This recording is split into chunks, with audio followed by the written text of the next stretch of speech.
Assalamualaikum warahmatullahi wabarakatuh. Selamat pagi anak-anak. Masih tetap semangat dengan belajar darinya ya. Hari ini kita mau membahas tentang keberagaman budaya dan sosial.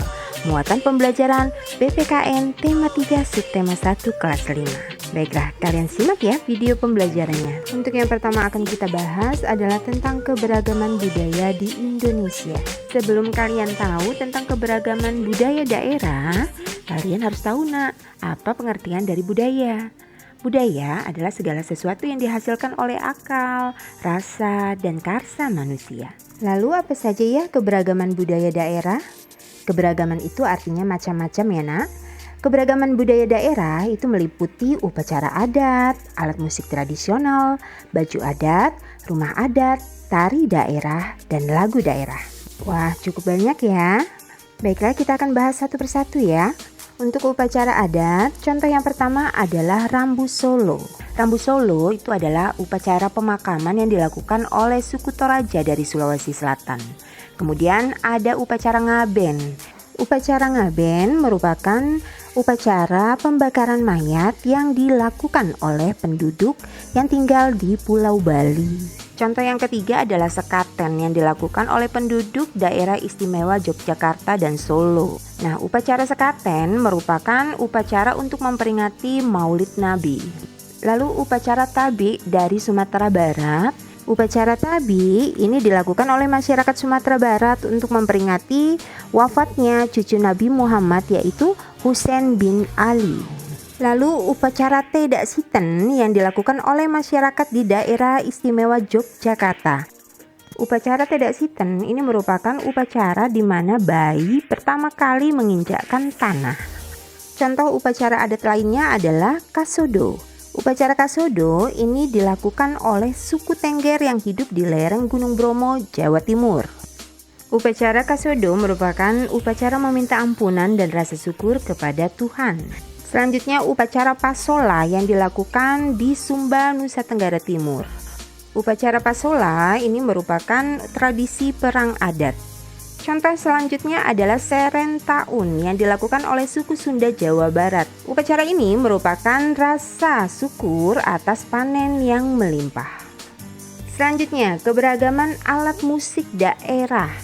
Yang pertama contohnya adalah kolintang. Kolintang ini berasal dari Minahasa, Sulawesi Utara.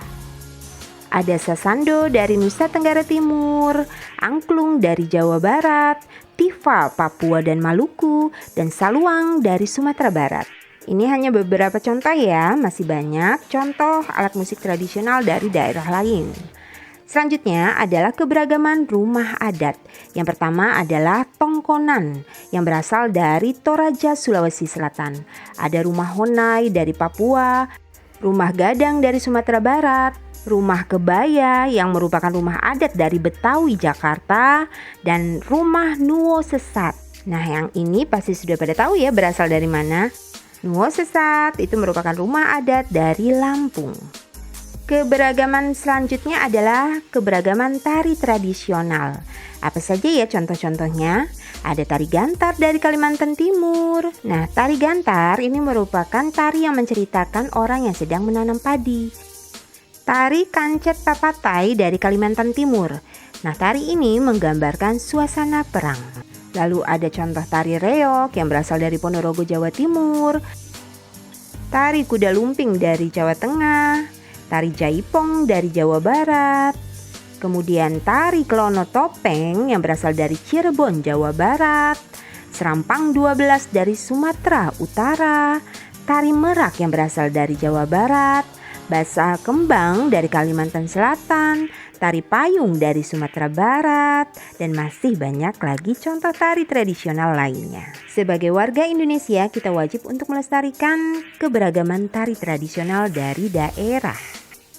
Dengan adanya banyak keberagaman kebudayaan dari negara Indonesia, kita harus bersatu Nah, pemersatu keberagaman ini adalah semboyan bangsa Indonesia yaitu Bhinneka Tunggal Ika. Semboyan ini hendaknya kita laksanakan dan kita terapkan di kehidupan sehari-hari agar tercipta persatuan dan kesatuan bangsa.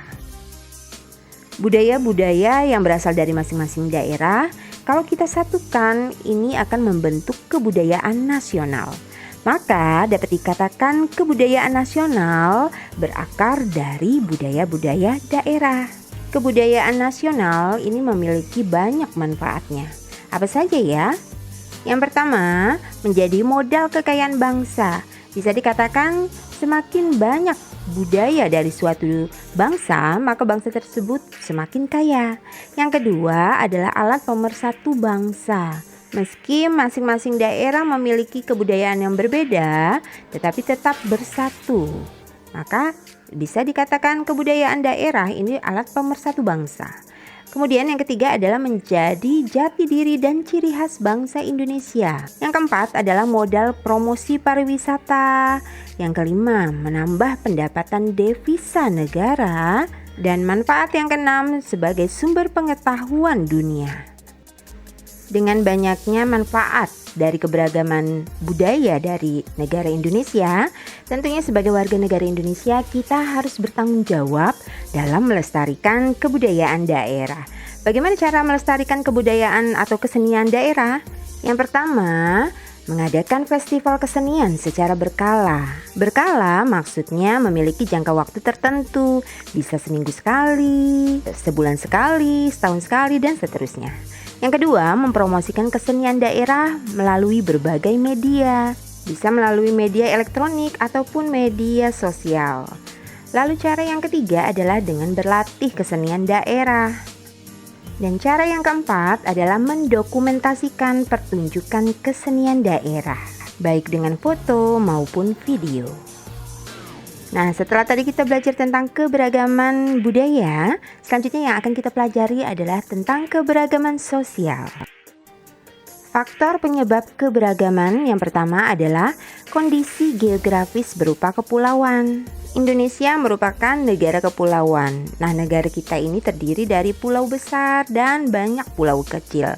Kehidupan masyarakat di pulau satu dan pulau lainnya tentunya berbeda, sehingga banyak sekali keberagaman di negara Indonesia. Lalu faktor yang kedua, karena letak Indonesia yang strategis diapit oleh dua benua, yaitu benua Asia dan Australia. Faktor yang ketiga adalah keadaan transportasi dan komunikasi. Ada daerah yang sudah maju baik transportasi dan komunikasinya, dan ada pula daerah yang masih tertinggal untuk transportasi dan komunikasi. Nah, ini tentunya menjadikan salah satu penyebab keberagaman. Lalu yang keempat adalah mudahnya masyarakat menerima perubahan. Meskipun banyak sekali faktor keberagaman di masyarakat ya, tapi kita harus tahu arti penting dari kerjasama. Apa saja ya arti penting dari kerjasama? Yang pertama adalah untuk mempererat kerukunan dan persaudaraan. Kedua, memperkuat persatuan dan kesatuan bangsa. Pekerjaan akan menjadi ringan, meningkatkan efektivitas dan efisiensi bekerja. Yang kelima, menimbulkan semangat gotong royong dan kekeluargaan. Di dalam mengerjakan aktivitas kegiatan sehari-hari, tentunya kita bisa bekerja seorang diri dan ada juga yang harus kita kerjakan secara berkelompok ya. Nah, untuk bekerja seorang diri ini ada kelebihannya juga nak. Yang pertama adalah tidak bergantung pada orang lain. Kenapa bisa begitu? Karena kita tidak mengandalkan orang lain untuk menyelesaikan pekerjaan kita. Yang kedua adalah kemampuan bekerja meningkat. Karena kita tidak mengandalkan orang lain, tentunya kita mengandalkan diri kita sendiri ya. Lalu yang ketiga, lebih mandiri. Dan yang keempat, dapat belajar dari kesalahan. Selain kelebihan dari bekerja seorang diri, tentunya ada juga kelemahannya nak. Yang pertama, mudah lelah. Yang kedua, selesai lebih lama. Terus yang ketiga, tidak ada bantuan dari orang lain. Dan yang keempat, kesulitan harus dipecahkan sendiri. Nah, itulah kelebihan dan kelemahan dari bekerja seorang diri ya. Nah, selanjutnya bagaimana dengan bekerja secara kelompok atau bekerja dalam kelompok? Ini juga ada kelebihan dan kekurangannya nak. Kita bahas yang untuk kelebihannya dulu ya. Kelebihan yang pertama adalah tujuan akan cepat tercapai. Yang kedua, pekerjaan jadi ringan karena dikerjakan bersama-sama tentunya ya. Lalu yang ketiga, menumbuhkan sikap peduli dan gotong royong. Nah, untuk bekerja dalam kelompok ini juga ada kelemahannya nak. Yang pertama adalah mengambil keputusan bersama bisa berlarut-larut atau lama ya. Yang kedua adalah kemungkinan ada yang hanya menunggu hasilnya saja.